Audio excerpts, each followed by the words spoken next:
जी अस्सलाम वालेकुम स्टूडेंट, उम्मीद करता हूँ आप खैरियत से होंगे। तो आज के इस लेक्चर में हम exercise 7A question number 13 solve करेंगे। और ये APS स्कूल के मुताबिक हम अपना सॉल्यूशन दे रहे हैं आपको। तो यहाँ पर कह रहा है कि भाई आपके पास in the figure AOB and COD are straight line. AOB यानी कि AOB and COD straight line है। देखें AOB और ये COD स्ट्रेट लाइन है। कह रहा है find the value of x and y. आपको पहले एक्स एंड वाई की वैल्यू मालूम करनी है, ठीक है। उसके बाद कह रहा है find obtuse AOD and reflex COE। आपको ऑब्ट्यूस मालूम करना है, यानी कि ऑब्ट्यूस एंगल कौन सा होता है जो 90 से बड़ा होता है, और रिफ्लेक्स एंगल मालूम करना है, रिफ्लेक्स एंगल कौन सा होता है जो 180 से बड़ा हो और 360 से छोटा हो। ठीक, ये हमें मालूम करना है। तो जैसा कि स्टूडेंट आपके इल्म में है कि ये AOB स्ट्रेट लाइन और एक COD स्ट्रेट लाइन है, ठीक है। तो उसकी मदद से हम किस तरह करेंगे ये देख लेते हैं भाई कि कौन कौन से सर्कल की प्रॉपर्टी लेंगे जिससे हमारा ये काम चल जाएगा। तो इसको हम देख लेते हैं। तो ये जैसा कि आपके में मैंने अपना ये नोटबुक में क्वेश्चन उतारा हुआ है, उधर हम सॉल्व करते हैं। तो स्टूडेंट अगर आप देखें तो ये AOB ये स्ट्रेट लाइन है और यहाँ पर COD स्ट्रेट लाइन है, ठीक है। तो इससे हम प्रॉपर्टी ये देख सकते हैं कि भाई यहाँ पर भी एक्स बन रहा है। एक ये आ रही है CD लाइन और AB लाइन, ये एक्स बना रही है। तो मतलब ये वाले एंगल, ये 6x जो है ये, ठीक है, और ये 186 प्लस माइनस 4x ये बराबर होंगे, और प्लस 34 भी होगा भी, ठीक है। तो स्टूडेंट पहला पार्ट करने के लिए एक्स वाई की वैल्यू मालूम करने के लिए हम क्या करेंगे, ये एंगल ले लेंगे। ये हो गया 36x is equal to 34 plus 186 minus 4x, ठीक है। ये पूरा एंगल ले लिया, ये एक्स बन रहा है ना, ये वाला, ये इधर बन रहा है और एक ये बन रहा है, सही है। इसके बराबर ले लिया। यहाँ पर हम लिख देंगे vertically opposite angle, vertically opposite opposite angle, ठीक है स्टूडेंट। अब इस तरह लिखेंगे बस 6x ऐसी रहा, ये 34 प्लस 186 माइनस 4x। तो ये नेगेटिव इधर आगे पॉजिटिव आएगा, तो आएगा 6x प्लस 4x। अब ये 186 प्लस 34, 186 प्लस 34 ये तो क्या 10 हो गया, ये 1 बन गया 9, ये 12 हो गया 2 और ये 1, तो ये गया 2220, तो ये हो गया 220। तो स्टूडेंट यहाँ पर हमारे पास आ गया 10x इज इक्वल टू 220। तो x is equal to 220 divide by 10, 0 से 0 कैंसिल, 1 डिनोमिनेटर हो तो कोई फर्क नहीं पड़ता। तो x की वैल्यू हमारे पास 22 आ गई, ठीक है। ये हमारे पास x की वैल्यू आ गई स्टूडेंट। अब हम y की वैल्यू निकालेंगे। तो स्टूडेंट x हमारे पास आ गया 22, अब y निकालेंगे। तो स्टूडेंट y में देखें अगर आप, तो ये स्ट्रेट लाइन है CD, ये स्ट्रेट लाइन है। तो एक एंगल ये है यहाँ पर 3y और एक एंगल ये 6x है। तो ये पूरा एंगल कितना हो जाएगा 180 हो जाएगा, ठीक है ना।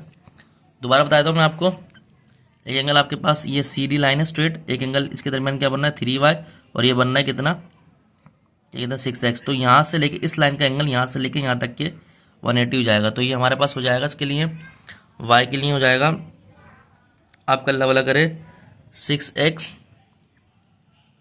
Plus 3y is equal to 180, सही है। 6 ऐसी लिखा, x की जगह हमने 22 पुट करा, प्लस 3y ऐसे लिखा, इसकी जगह हमने 180 पुट कर दिया, इक्वल टू 180। तो ये 6 मल्टीप्लाई 22, तो ये हो गया 120 नहीं 132 plus 3y is equal to 180, ठीक है भाई। तो ये कितना हो गया 3y is equal to 180 minus 132, तो 3y इज इक्वल टू 48। तो y is equal to 48 upon 3। तो y की वैल्यू कितनी आ गई भाई, y अपना आ गया 3 1 3, 1 इधर कैरी चलेगा, तो 18 हो गया, 3 6 18, 16 आ गई, ठीक है। तो y हमारे पास 16 आ गया। तो हमने स्टूडेंट x और y की वैल्यू मालूम कर ली, ठीक है स्टूडेंट। अब यहाँ पर बात करते हैं ऑब्ट्यूस एंगल की AOD की। अभी x और y की वैल्यू, अब देखें AOD किस तरह होगा, तो A ये रहा, O ये रहा और D ये रहा। तो इनके दरमियान ऑब्ट्यूस एंगल क्या बन रहा है, ये वाला बन रहा है, सही है। AOD ऑब्ट्यूस कह रहा, तो 186 माइनस 4x ये बन रहा है। तो इसको मालूम बस यही रख देते हैं, फिर उसके अंदर एक्स के लिए मालूम रख देते हैं, तो ऑब्ट्यूस बन जाएगा। अच्छा, इसमें ए भी शामिल है, ओ भी है और डी भी है, तो मतलब ए के साथ ये वाला एंगल भी होगा 34 प्लस 186 माइनस 4x, ठीक है। फिर यहाँ तक जाएगा, यानी कि AOD तो 34 माइनस 186 माइनस 4x। बी वाले को स्टूडेंट हम नहीं लेंगे 3y वाले को, क्योंकि देखिए यहाँ पर सिर्फ इसको बोला है ए ओ डी, तो ये पूरा एंगल यानी कि ए ओ डी यहाँ से लेके यहाँ तक का एंगल ये ऑब्ट्यूज बना रहा है। तो 34 प्लस 186 माइनस 4x, बस ये ले लेंगे। तो स्टूडेंट हमारे पास ए ओ डी जो आएगा, जो ऑब्ट्यूज बना रहा है, वो होगा 34 प्लस 186 माइनस 4x, ये हमने ले लिया स्टूडेंट। तो 34 ऐसी 34 प्लस 186 मतलब ये 186, 34 कितना हो गया 0 1 क्योंकि 2 और ये 1220 सही है। तो ये हो गया 220 माइनस 4x, तो 220 ऐसी रहा माइनस 4 ऐसी रहा, x की जगह हमने ले लिया था 22, तो ये 220 माइनस और ये हो गया 88, ठीक है। तो अगर हम इसको कैलकुलेट करें तो ये हमारे पास बनेगा, अगर उसको 2 दे देंगे तो 90 बन जाएगा और ये 220 हो जाएगा, तो ये 132 होगा, ये होगा 132। तो स्टूडेंट ऑब्ट्यूज हमारे पास आ गया 132, ठीक है। अब बात कर लेते हैं रिफ्लेक्सिव एंगल की। तो रिफ्लेक्सिव में क्या कह रहा है भाई, इसको देख लेते हैं। तो स्टूडेंट हमारे पास रिफ्लेक्सिव में ये कह रहा है कि भाई COE रिफ्लेक्सिव बन रहा है। तो C देखें भाई, C कहाँ है, C ये रहा, O ये रहा और E ये रहा, COE, ठीक है स्टूडेंट। तो अगर देखें तो COE कह रहा है, अब ये देखें यहाँ से लेके ये COE है ना, तो ये पूरा 180 बनता है, लेकिन ये इंक्लूड नहीं होगा क्योंकि C वाला नहीं बोल रहा है। तो COE ये पूरा, ठीक है।